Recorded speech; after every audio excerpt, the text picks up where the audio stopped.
क्योंकि मैं मानता हूं कि सभी साइंटिस्ट और इंजीनियर्स सत्य की खोज में रहते हैं। आज का ये जो विषय, जिस बात पर ये कॉन्फ्रेंस का उद्घाटन हो रहा है, सर्वांगीण विकास की जो बात है, ये बहुत ही एक विशाल विषय है। मेरा सोचना है कि अगर इस कंसेप्ट को ठीक से हम परसीव करें और इसके अनुसार सचमुच सर्वांगीण विकास हो जाए तो सारी मानवता की जो आंतरिक इच्छा है वो पूरी हो जाए। सवाल ये है कि ऐसा कभी विश्व था जब ऐसी विकास की स्थिति से हम गुजरे हों, संपूर्ण विकास जब हुआ हो, जिसमें भ्राता अशोक भट्ट जी ने जो बातें कही हैं वो इंक्लूडेड हैं। सत्य, न्याय, अहिंसा और धर्म की जो बात है, क्योंकि मैं मानता हूं कि संपूर्ण विकास में सबसे पहले व्यक्तिगत रूप से एक व्यक्ति का विकास। मोहन भाई ने जो जो बातें कही थी उसमें बहुत सारी बातें हैं,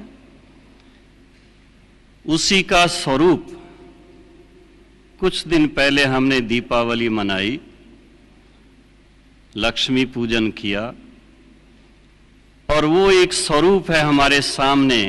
क्योंकि जब हम भारतीय संस्कृति की बात करते हैं तो वो हमारे सामने एक आदर्श जीवन, आदर्श समाज के मिसाल हैं अभी तक कायम, जिसमें कि एक व्यक्ति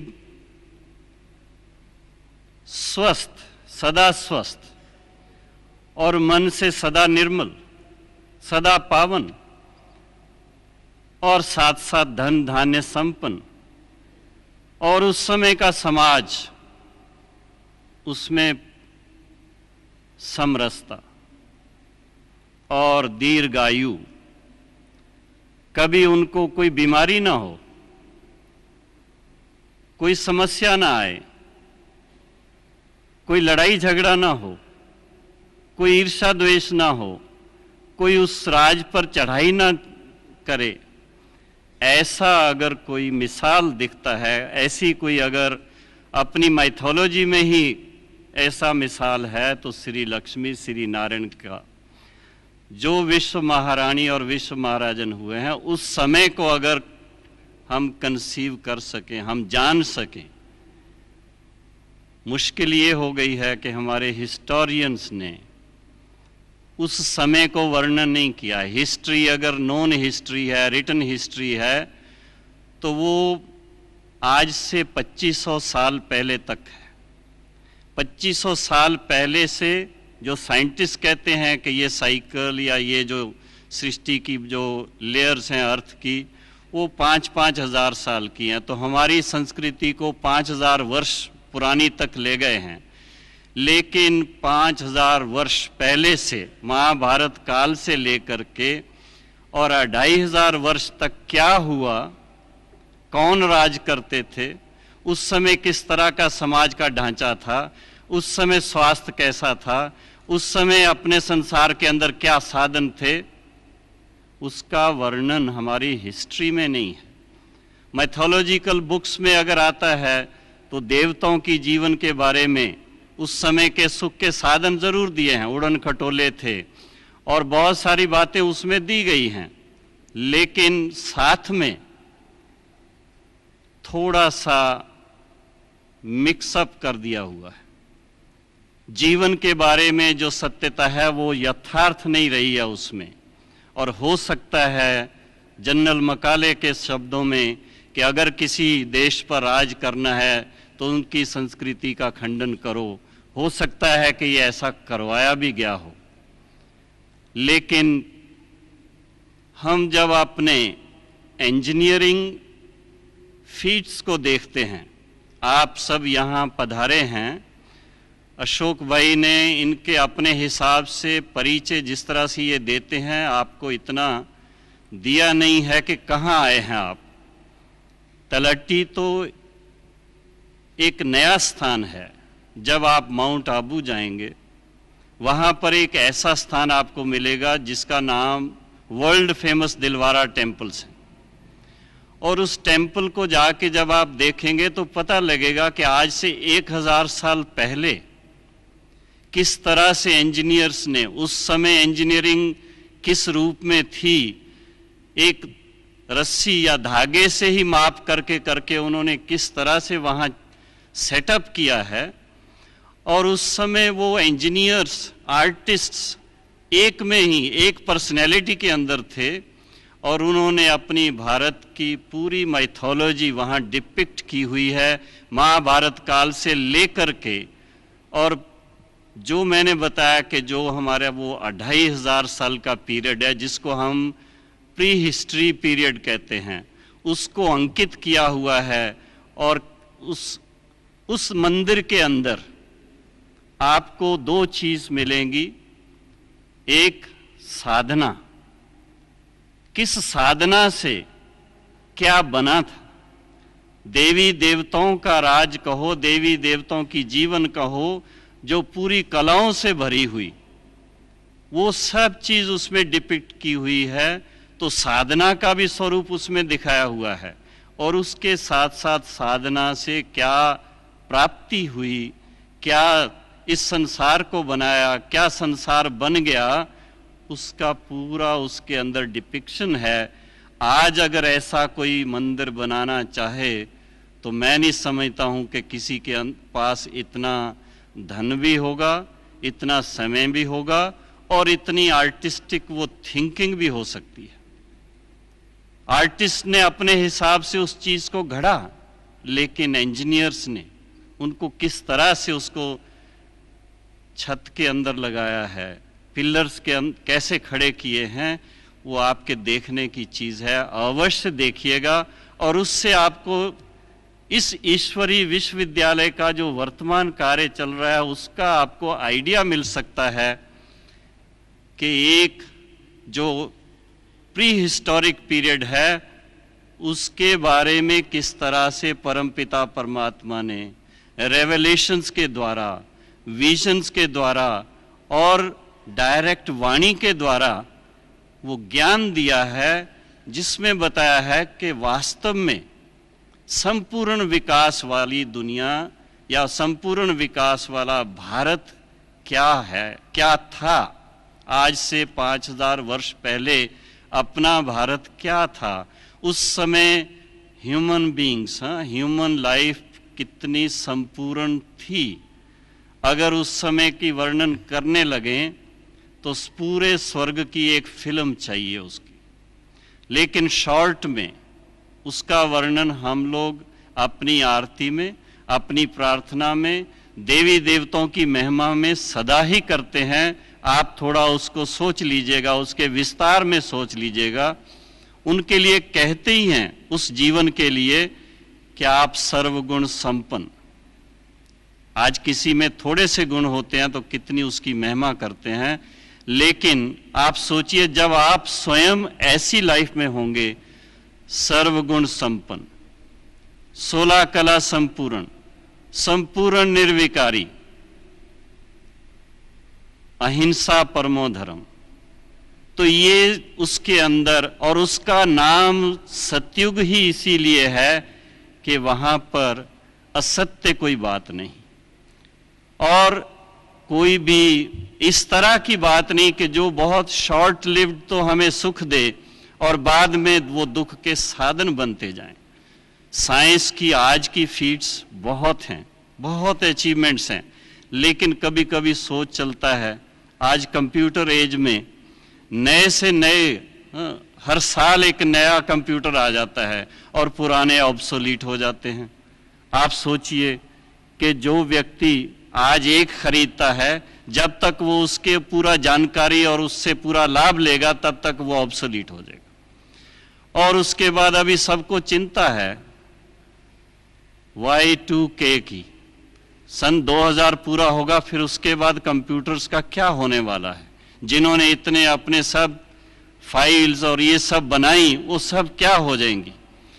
और उसके साथ में फिर उसको दीमक लग जाता है। हाँ, उनका अपना ही कुछ नाम देते हैं कंप्यूटर के अंदर। हाँ, वैसे वायरस हेल्थ के साथ कनेक्ट करते हैं, लेकिन कंप्यूटर के साथ उसकी भी हेल्थ का इस तरह का हाल हो जाता है। तो ये एक तरफ तो हमारी प्रोग्रेस की निशानियां हैं, लेकिन दूसरी तरफ वो साधन हमारी साधना को आगे नहीं बढ़ने देते हैं और ही प्रॉब्लम्स क्रिएट कर देते हैं। इसलिए जो युद्ध की बात, महायुद्ध की बात भ्राता अशोक भट्ट जी ने की, उसको हम अपने शब्दों में कहें कि इस समय हर एक मनुष्य के मन में अच्छाई और बुराई की युद्ध सदा चलती रहती है, क्योंकि वास्तव में हमारा जो प्राकृतिक स्वभाव है वो अच्छाई का है, वो सत्य का है, वो अहिंसा का है और वो दिव्य गुण संपन्नता का है। वो कोई बुराई का नहीं है, कोई क्या कहें उसको, असत्य का नहीं है। इसलिए आप देखेंगे कभी कभार अगर कहीं देशों की युद्ध होती भी है, उसके अंदर ईगो भी है, एंगर भी है, लालच भी है, सब बातें हैं, लेकिन प्रैक्टिकली देखो कि कितना समय चलती है वो युद्ध। It is again short lived, क्योंकि वो युद्ध जो है वो कोई प्राकृतिक चीज नहीं है और वो है ही टेम्परेरी। किस बात के लिए कि जो प्राकृतिक हमारे स्वभाव हैं उस अनुकूल फिर से वो सर्कमस्टांसेस को क्रिएट किया जाए। इसलिए इस समय का जो जितना उथल पथल देखने में आती है, ये एक प्रकार से सागर मंथन की जो बात शास्त्रों के अंदर है वो प्रैक्टिकल चल रही है और इसके फलस्वरूप फिर से वही देवी देवताओं के राज की बात आनी है। लेकिन इसमें संपूर्ण विकास में खास ये इंजीनियर्स और साइंटिस्ट की बात है। मेरा सोचना है कि साइंटिस्ट दे आर विजनरीज और इंजीनियर्स उस विजन को प्रैक्टिकल रूप देने के निमित्त हैं। और ये सब करते करते बहुत कुछ दिया है आप सब ने इस विश्व को, लेकिन साथ में जो मैंने बताया सत्य की खोज रहती है। तो हर एक अपनी दिल से पूछे, क्योंकि मैं खुद एक इलेक्ट्रॉनिक्स इंजीनियर होने के नाते रेडार और इन सब बातों को जानने के बाद मेरी अपनी खोज चल रही थी। और वो खोज कौन सी है जिसको बिन बिन शब्दों में बहने भाई आपके सामने रखते हैं, वो है हमारी भौतिक जीवन के साथ, सामाजिक जीवन के साथ एक हमारी आंतरिक जीवन है, आध्यात्मिक जीवन है, जिससे ही आत्मा का विकास होता है। और संपूर्ण विकास माना ही जब आत्मा का संपूर्ण विकास हो, जब आत्मा संपूर्ण पवित्र बने, जब आत्मा संपूर्ण निष्कामी बने, उसको कहेंगे संपूर्ण विकास। और उसके फलस्वरूप ही वास्तव में जो हम आज कल्पना लेकर के या जो जिस तरह की विजन लेकर के ये कॉन्फ्रेंस का आयोजन कर रहे हैं, वो विकास तभी संभव है। और ऐसा ही कहूँगा कि परम पिता परमात्मा ने, जिसको हम भिन्न भिन्न नाम से पुकारते हैं, स्वयं पिता परमात्मा ने हम सभी आत्माओं की वो पुकार सुन करके कहो या हमारी इच्छा को जान करके कहो, ये एक वरदान रूप में हमें फिर से वो ईश्वरीय ज्ञान और योग का जो हमें खजाना दिया है, आप उस खजाने की खान पर आकर पहुंचे हैं और आप सब उस खजाने पर पहुंचने के इतने महान भाग्यशाली, मुबारक के मैं कहूँगा कि आपको बार बार उसकी मुबारक हो।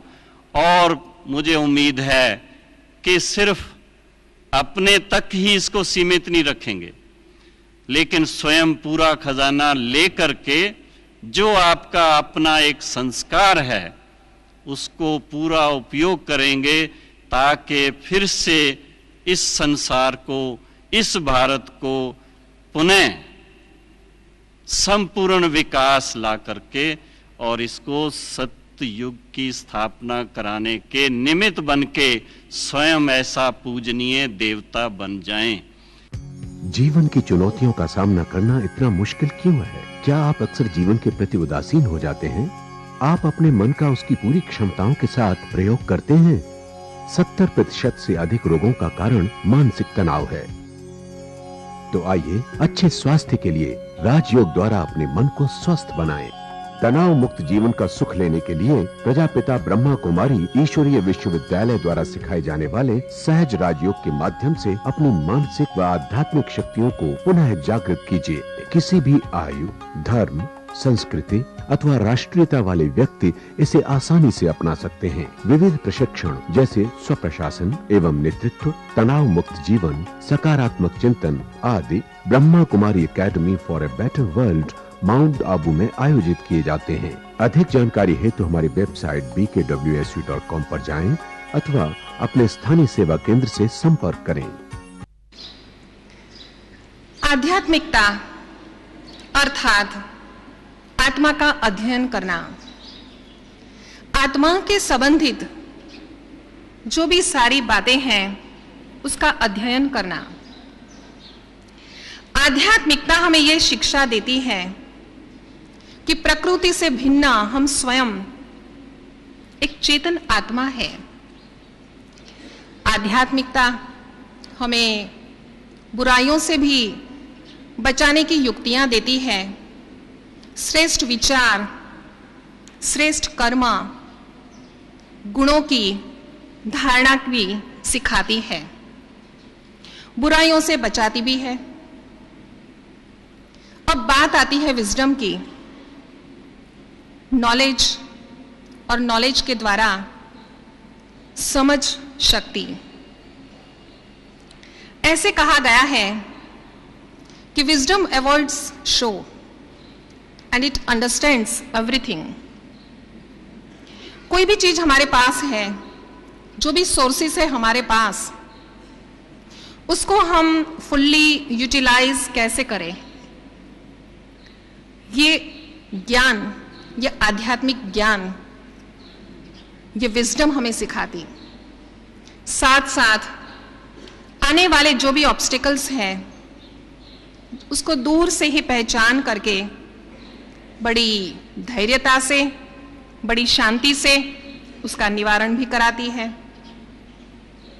और साइंस आप सभी जानते ही है कि कैसे प्रकृति के शक्तियों के पीछे जो सारे नियम है, नियमों का अध्ययन करना और साथ साथ उसकी प्रॉपर्टीज, गुण, उसके यूजेस, एक्शंस, रिएक्शंस के बारे में बहुत ही विधि पूर्वक एनालिसिस करना और इस नियमों का अध्ययन करना, यह है साइंस।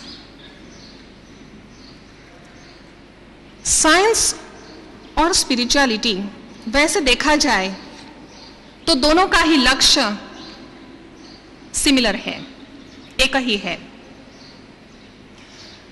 साइंस का भी यही लक्ष्य है कि जीवन के अंदर सुख की वृद्धि करना, और आध्यात्मिकता का भी यही लक्ष्य है।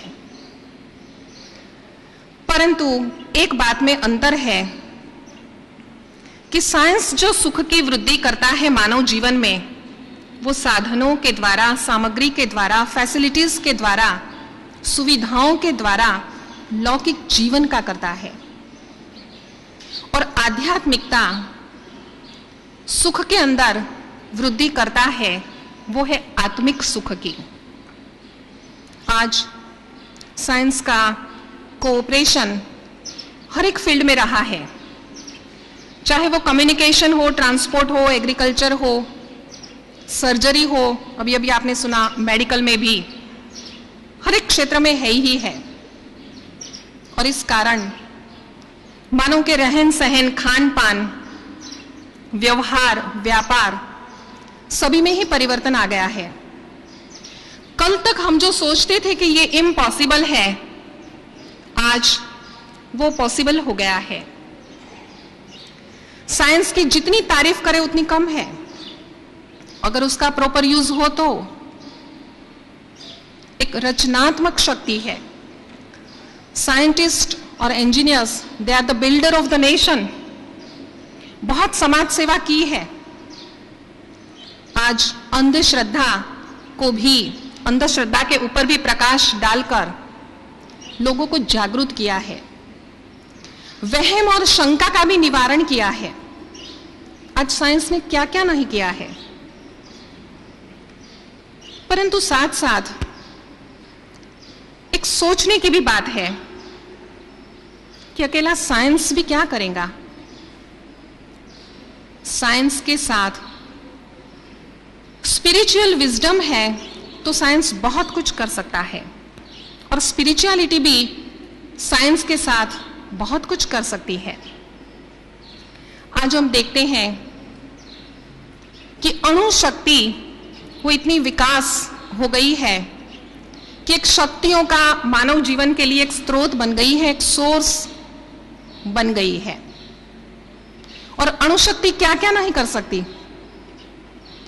परंतु देखा गया है कि जो भी एनर्जी के आज स्टोर हाउस बने हैं, वो स्पिरिचुअल विजडम के अभाव के कारण मिसयूज हो रहा है। तो मिसयूज उसका न हो, उसके लिए चाहिए भावनात्मक बैलेंस।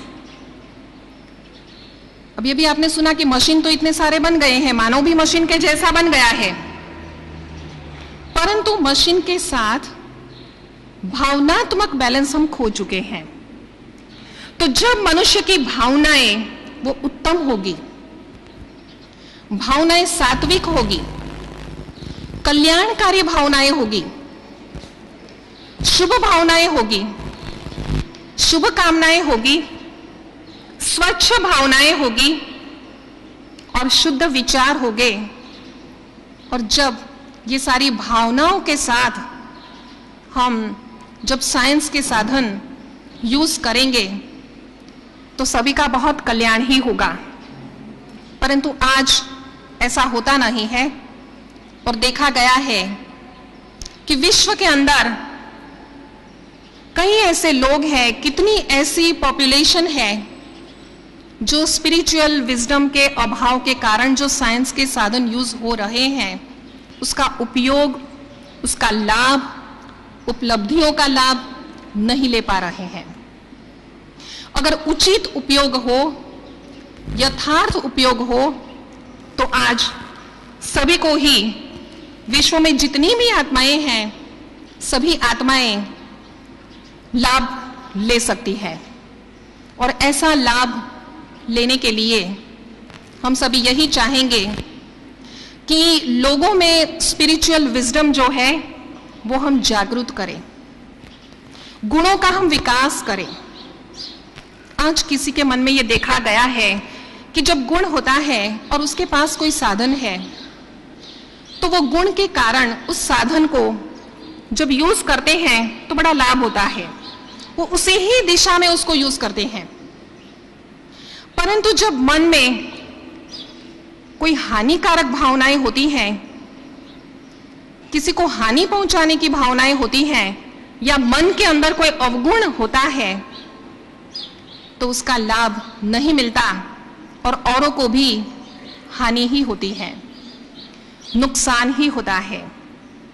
और इसलिए ही कहा गया कि इतने सारे मिसाइल्स, तो गाइडेड मिसाइल्स भी है, परंतु मिसगाइडेड मैन है। तो अभी गाइडेंस हमें स्पिरिचुअल विजडम वो दे रहा है, और जब स्पिरिचुअल विजडम हमें गाइड दे रहा है तो उस समय साइंस और स्पिरिचुअलिटी का जो मिलन होता है, जो दोनों ही एक्टिव पार्टनर जब बन जाते हैं तो सारे कार्य सफल हो जाते हैं। हमारा दृष्टिकोण ही बदल जाता है, लाभकारी दृष्टिकोण हो जाता है और एक्टिव पार्टनर बनने से किसी को नुकसान भी नहीं होता। तो मैं यही अंत में कहना चाहूंगी कि दोनों ही साथ साथ में बहुत ही श्रेष्ठ रीति से स्वयं का ऐसा लाभ करें, औरों को भी लाभदायी हो, क्योंकि आज छोटी छोटी बातों में ऐसे होता है कि स्वयं का मन डिस्टर्ब हो जाता है। आज हेलमेट तो पहन लेते हैं कि किसी से टक्कर न हो जाए, परंतु जब स्वयं के स्वभाव संस्कार की औरों के स्वभाव और संस्कार से जब टक्कर हो जाती है और मन डिस्टर्ब हो जाता है, तो फिर साइंस के साधन भी जो डिस्टर्ब मन है वो ऐसे ही यूज कर लेता है। यहां तक होता है कि जब स्वयं की इच्छाएं पूर्ण नहीं होती हैं, जो भी इच्छाएं हैं, चाहे लोभवश हो चाहे स्वार्थवश हो, परंतु जब वो इच्छाएं पूर्ण नहीं होती हैं तो मनुष्य को डिप्रेशन भी आ जाता और फ्रस्ट्रेशन भी आ जाता और फिर जो यूज करता है साधनों को तो उसमें नुकसान ही होता है। आज गोली न लगे वो प्रूफ जैकेट तो पहन लेते हैं, लेकिन किसी ने कुछ अपशब्द कह दिया और वो जो चोट लगी तो उसका क्या। ग्लोबल विलेज तो बन गया, परंतु मनुष्य इतना आइसोलेटेड हो गया है कि एक घर में 4 या 6 रहते हैं तो भी वो आत्मीयता महसूस नहीं करता। तो ये सारी बातों का जो अनुभव है वो हमें आध्यात्मिक बुद्धिमता से हो सकता है। वैसे विजडम भी कई प्रकार की होती है, लेकिन यहाँ पर बात है आध्यात्मिक बुद्धिमता की, कि जिससे हमारा भी स्वयं का जीवन और औरों का भी जीवन सफल होगा। ओम शांति। ओम शांति। ओम शांति। बड़ा है सुख कर ये मंत्र मन है। ओम शांति। ये ध्वनि मंगल ध्वनि है। ओम शांति।